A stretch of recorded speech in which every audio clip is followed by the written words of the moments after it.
What's up everybody, and welcome back to another video on the Sly Hooper YouTube channel. And today's video is going to be a little bit different. I'm not going to be doing a player breakdown or giving my thoughts on news going on around the NBA. Today I'm going to talk about something that I've tried to be civil about this. I have partially already tried recording this type of video on this particular subject, but at this point it's just too much. But we're going to talk about Ben Simmons and the Philadelphia 76ers. Now, for those who don't know, I am a 76er fan. I've been a lifelong, well, since I was 8 years old, I was a 76er fan. Allen Iverson was my guy growing up. Pretty sure I was the only 76er fan growing up in California. I am a West Coast Sixer fan. Never been to Philadelphia, but Allen Iverson was basically my hero growing up, and I became a fan of the Sixers.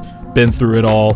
Post-Iverson, Iverson coming back in the 2009-2010 season, and then of course Sam Hinkie and the whole tanking and the process, and now here we are today. And I say all of that to set the scene for what we're going to talk about in today's video, which is Ben Simmons, and in particular Ben Simmons and his lack of a jump shot, and more in particular his unwillingness to shoot.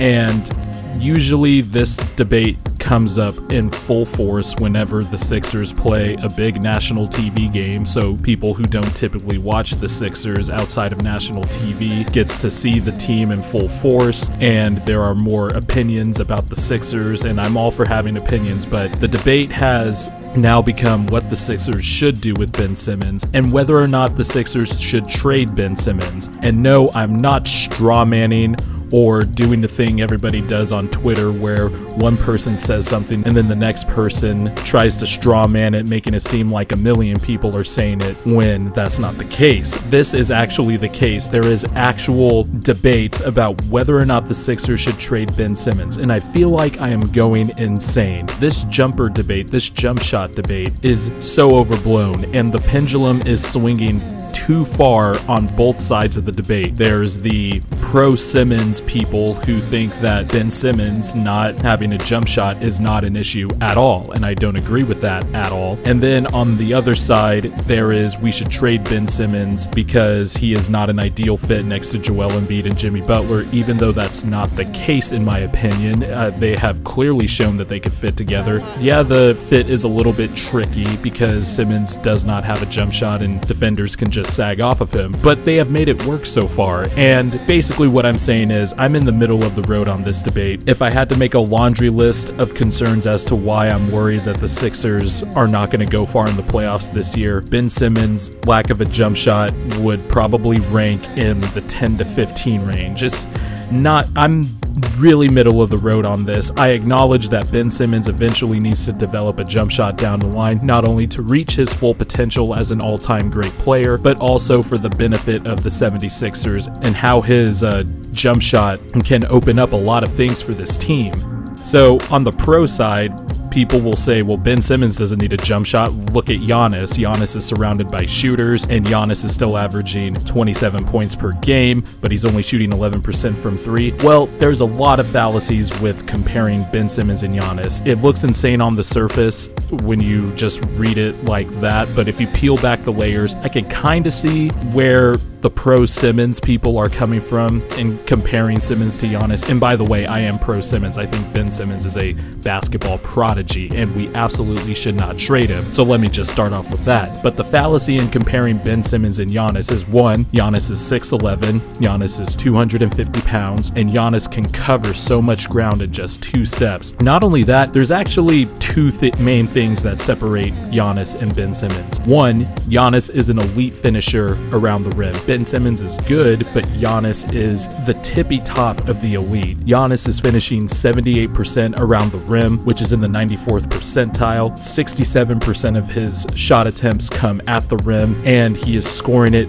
with uber efficiency, and he can finish with both hands. And not only that, Giannis is a 74% career free throw shooter, which is the separator. Those two things are the separators between Simmons and Giannis in terms of hiding the flaw that Giannis can't shoot. Ben Simmons is a little bit trickier because while he is a good finisher around the rim and pulling up the stats on cleaning the glass. Ben Simmons is shooting 69%, nice, around the rim, which puts him in the 79th percentile, which is good. It is legitimately good, bordering on very good to elite finisher around the rim. And then Simmons also, 70% of Simmons shot attempts come at the rim, which puts him in the top percentile. The problem with Simmons is not comfortable finishing with his left hand at all. He always tries to contort his body to go back to his comfortable hand, no matter what position he's in. One play in particular that comes to mind in the Christmas game against the Celtics is a perfect example of this. Joel Embiid turned the ball over. Al Horford pushed the ball up to Jason Tatum. Embiid does an incredible recovery chase down block. Simmons grabs the ricocheted ball, pushes the ball in transition fast as a deer, and he drives left to the basket. And instead of trying to finish with the left hand, he tries to do this weird underhand scoop shot with his right hand because that's his most comfortable hand and his most natural hand. I know Kevin O'Connor of The Ringer is in the corner of Simmons shoots with the wrong hand, which is true, but Kevin O'Connor kind of, he plays up to it, and he's also just overstating it just a tad bit. So Simmons is not as good of a finisher around the rim as Giannis is, and also Simmons can't finish effectively with both hands. He has attempted more left-handed layups this year, but it's still not a lot. He hardly does it. And also Ben Simmons is a 59% free throw shooter. He is up from 3% from last year.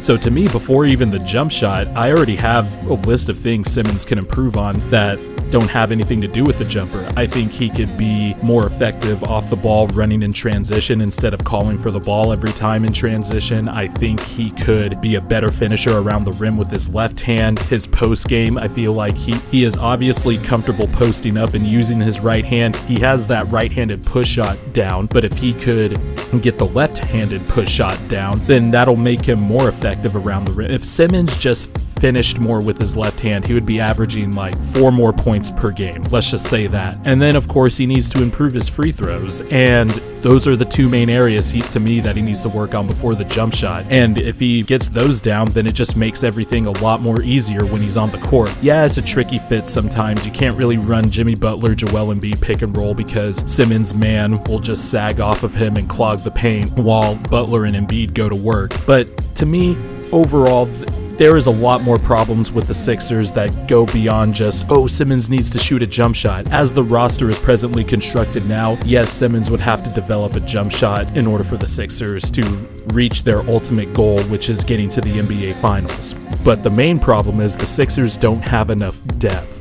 And not only that, they don't have enough depth that fits together. With a big three like Butler, Simmons, and Embiid, my ideal roster construction would be putting a bunch of 6'4" to 6'9" wings and guards around this team that can A, shoot a little bit, B, attack a closeout, and not get killed defensively on the other end. The Sixers run a switch-heavy scheme, which I think they need to dial it back because they don't have enough guards or wings that can defend. And also, just having more bodies out there that can hang on the defensive end would do wonders for this team. The Sixers struggle against wing-heavy teams like Boston and Toronto. It's one of the reasons I had the Sixers as the third best team in the East coming into the season, because Boston and Toronto have a plethora of wing players that can defend, match up against guys like Simmons, and then take out guys like JJ Redick, Marco Bellinelli last year, when Marco Bellinelli only did one thing well, which was shoot, and he's not that good at it. He just had a hot streak, but he got killed defensively in that Boston series, and it's still a big problem now. Going into the season, they still had a wing and guard deficit, and then you do the Jimmy Butler trade, in which you give up 2 solid starters, good rotation players, 2 starters that were part of the best starting 5 in basketball last season per net rating, and now you basically do a 2-for-1 deal, and the depth gets thinner. And now the Sixers basically have 3 of the top 25 to 30-ish players in the NBA, and then behind them is, on roster spots 4 through 14, is among the worst in the NBA, arguably the worst. Yeah, you can count JJ Redick and his offense as, you know, and make it into a big four, but JJ Redick has also taken a step back defensively this year, and he was never a good defender to begin with. He was more of a team defender and was solid at that, but even that's taken a step back. He's 34 years old. There is a lot more issues with this team that do not have to do with Ben Simmons. I don't get why we are so quick to give up on something if something doesn't work right away. And by the way, it has been working. Since the Jimmy Butler trade, Ben Simmons is averaging 16.6 points per game, 9.4 rebounds per game, 8.3 assists per game, and shooting 60% from the field. They are fitting together nicely. The problem is the Sixers, once again, have the best starting five in the NBA, or excuse me, the second best five-man lineup that has played over 150 minutes in the NBA per net rating. First is the Portland Trail Blazers. We are so quick to give up on something if we don't see it right away, and instead of looking at the simple problems that are right in front of us, we like to, you know, pick apart Joel Embiid's careless turnovers, and they are careless. We like to pick apart Ben Simmons' lack of shooting, and trust me, I agree, it does make the on-court fit tricky and makes defenders defend a different way, but the big three is not the problem. It's the lack of actual NBA players around the big three that is going to be the downfall of the Sixers. I mean, you have Landry Shamet, Furkan Korkmaz, and TJ McConnell in your 8-man rotation. McConnell is a third-string point guard who should be really averaging 10 to 15 minutes per game. Furkan Korkmaz is 20 years old, weighs 190 pounds, and while he is a good shooter, he can dribble a little bit, but he can't really create any type of viable, sustainable offense throughout stretches of a game. Also gets abused defensively. Landry Shamet, I did a video about 5 non-lottery rookies this year that will be good NBA players, but Landry Shamet is not there yet until he puts on some weight. He tries defensively, but still gets abused because he's rail thin, even though he's a good shooter, and I think he'll be a good rotation player down the road. He's not there yet. Also, I will say part of the depth concerns is the fact that Markelle Fultz is still undergoing this weird saga that nobody could seem to figure out. Zaire Smith, who was traded on draft night to the Sixers from the Suns, broke his foot and then had an unforeseen sesame allergy that made him lose 20 pounds, so he's been gone. So you have no choice but to play players like Mike Muscala, who is shooting really poorly, can't defend modern fours, and can't defend centers because he's too little. Now you're relying on Wilson Chandler for 35 minutes a night as a starter, when I thought he would have actually been a nice bench pickup as a guy who could play 15 minutes, 20 minutes as a credible wing guy. Now he's getting exposed because he's older and he's washed. There's a lot of issues going on with this team right now, and part of the issue is, I mentioned, the lack of wing depth and two-way players. The Sixers don't have enough guards that could create dynamic offense off the dribble. It's just Jimmy Butler.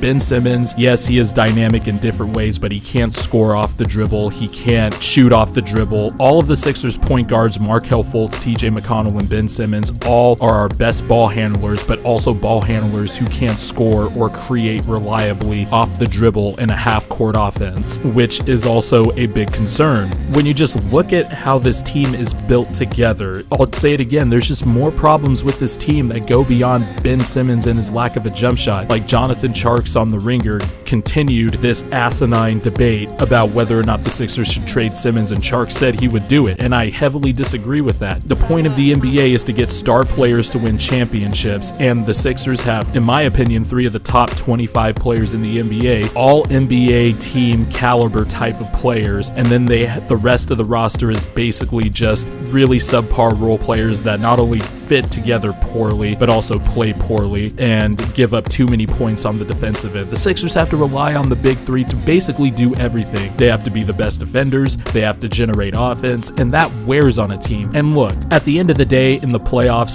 the stars are going to have to carry the team, but role players also have to make the open shots. Like in the playoff moments, you see Derek Fisher hitting big shots, Robert Horry making big shots, Danny Green making big shots in the NBA Finals, Shane Battier making shots in the NBA Finals. The Sixers need those type of role players. They need even decent role players. Like if the Sixers took Marcus Smart and Jaylen Brown, or not Marcus Smart, but Marcus Morris and Jaylen Brown from the Celtics and put them on the Sixers to take away some of Furkan Korkmaz's minutes and Mike Muscala's minutes, then that would just make this team infinitely better, because they have 2 wing players that can shoot, attack a closeout, and switch on the other end of the floor. And the Sixers don't have any of that right now. Before the season, I thought this, and I still think it's true. The Sixers are not going to get past Boston or Toronto. I think they're going to fall just short of the Eastern Conference Finals. We have a better shot now because we have someone like Jimmy Butler, who is a dynamic offensive player and gives us a shot to win when the offense bogs down in the playoffs in a way that the Sixers really haven't had in a long time. And last year's playoffs, it was really apparent we needed someone like Butler. So we have a better shot to